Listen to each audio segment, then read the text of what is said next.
If you have never had a wood wick candle, highly recommend them. They are divine. What's up guys, my name is Bradley Goss, and if you're new to the channel, welcome. If you're returning, thank you for your support. You guys are awesome. It has been a little while since I've posted. I think it's been like 2.5 weeks since. Just had a lot going on with school and life in general, but that's okay because we are back with another video tutorial. This one's going to be a little more hefty than what I've done in the past, just because we are talking about Lightroom. Lightroom is a beast of a software when it comes to photo editing.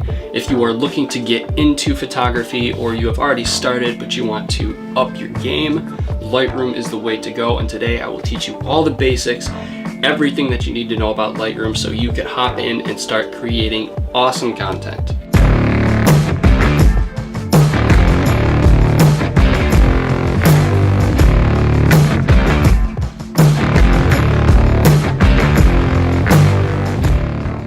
So I'm going to start with the very basic function, and that is obviously to import your photo into Lightroom, which is something that might not be so straightforward. Usually with software it's pretty simple, but Lightroom, I will be honest, I hated Lightroom at first because I couldn't figure out how to import. It's very simple. I will show you the easiest way, the way that I do it.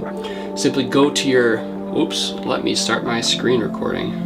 Almost did that without it, and that wouldn't have been very helpful, would it? Alrighty, screen recording is on. So I don't know where I left off, but I'm pretty sure I was talking about finding your photo.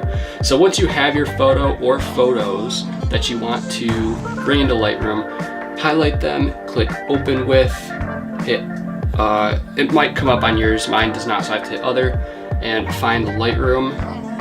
Just go ahead and double click it. Alright, so once you click open in Lightroom, you'll get a window that looks something like this. The reason these are all included is because they were also in the same folder as this photo, so it just includes it. They're not going to go into Lightroom unless you select this checkbox here for each picture. Just select the one that you want, or the ones that you want to edit, and go ahead and click import. This is, you'll open to a window that looks like this, including all the photos that you just imported or decided to import into Lightroom. To go into the individual photos to edit, go up to the right hand corner and click develop, and these are where all of your editing tools are located. So I'm going to start with the crop, which is this top left first button that you're able to click, and you can either do this custom or you can go to a preset. If you want to do Instagram, it could be something like a 1:1. We're going to go ahead and skip spot removal right now. If you have access to Photoshop, it's a lot easier to just go into Photoshop. Basically what that does is if you have something that you don't want in the photo, it'll delete it. I'll cover that in another video because Photoshop is a much better software to do that with, because it's actually designed to do that. Red eye, and then this is the, basically what this does, it lets you draw kind of a gradient, a linear gradient. I personally don't use this much, but after you draw the gradient, you can adjust these to kind of, basically what the effects do is, well, it's a gradient, it's self-explanatory. You can adjust each of these attributes to that section that you just created, and basically the effect will fade out into normal the further away you get from the top or the bottom of that gradient. Like I said, I don't use this much. Same thing with the Radial Filter. It lets you draw a circle with the effects, and they kind of fade out as they get closer. Either fade out or fade in as they get closer to the edge of the circle that you drew. To delete them, if you do accidentally do this, just click that same button, click on the circle that you started, and just hit delete. Same thing with the Radial Filter, or the linear gradient. We will get rid of that. So this adjustment brush is a tool that I use so much more than any other tool in Lightroom or Photoshop. We'll cover that a little bit later. For now, let's just talk about these tools over in the column. Basics, it's all your basic stuff. So your temperature, exposure, contrast, highlights, all this good stuff. That's where you'll find it here. So these edits will edit everything, every pixel in the photo. It's not like the gradient tool where you're actually picking a section to edit. Every pixel is affected by the edits in the basics tab. So let's go and hop to the tone curve. A lot of people are confused by this. Basically, the right side are your highlights and the left side are your shadows in the picture.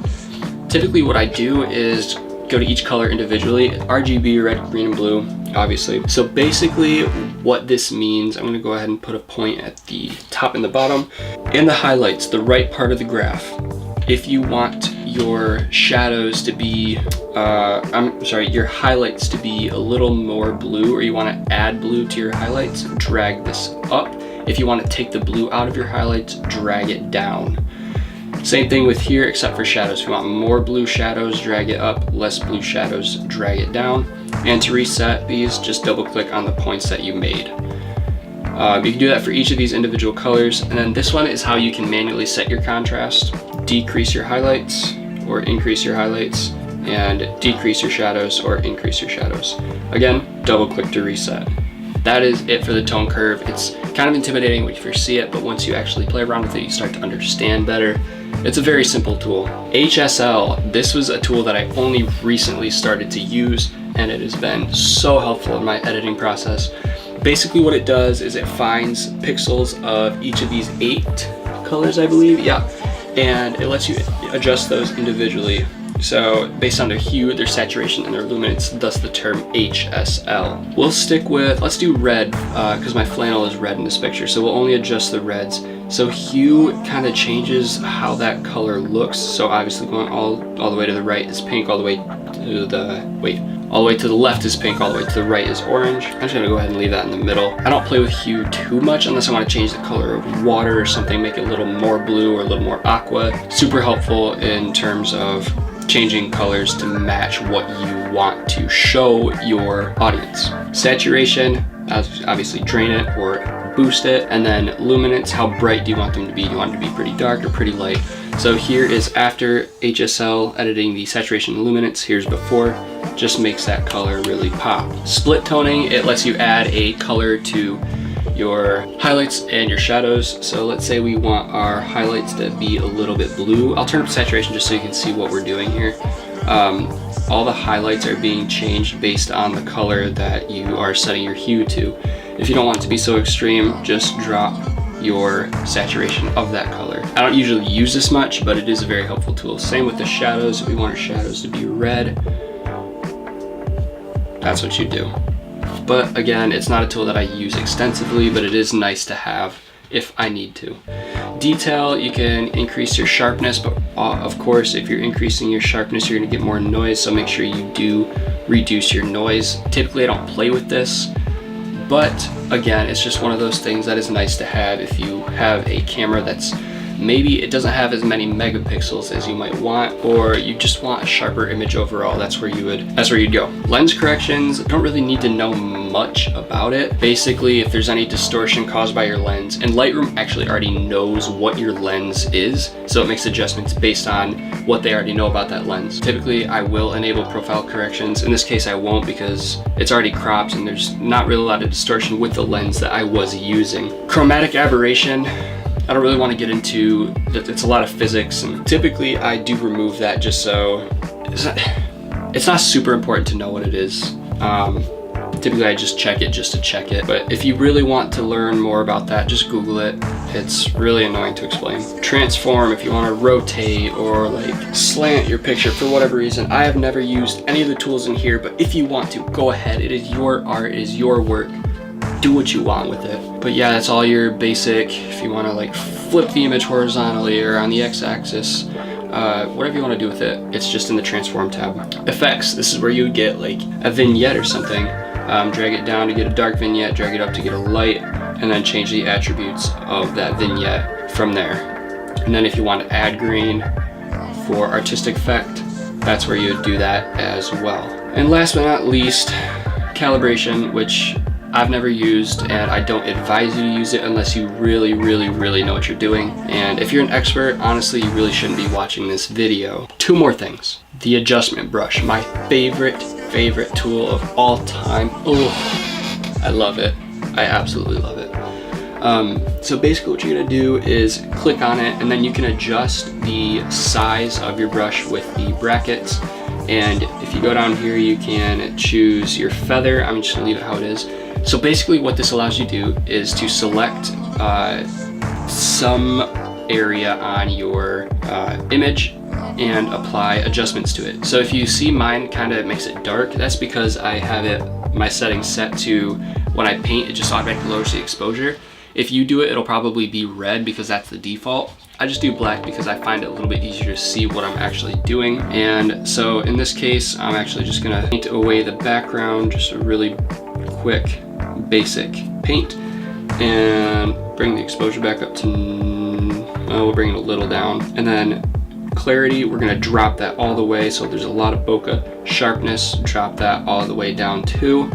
And then I'm gonna add a new one. So just click done and then click adjustment brush again to start a new brush. And I'm gonna go ahead and paint over my subject real quick, call that good. And then what I like to do is add clarity. So then you can make basic adjustments to really make your subject stand out from the background. This tool is so versatile. This is the only thing you can use it for. If you want to change somebody's eye color, you could do that to an extent.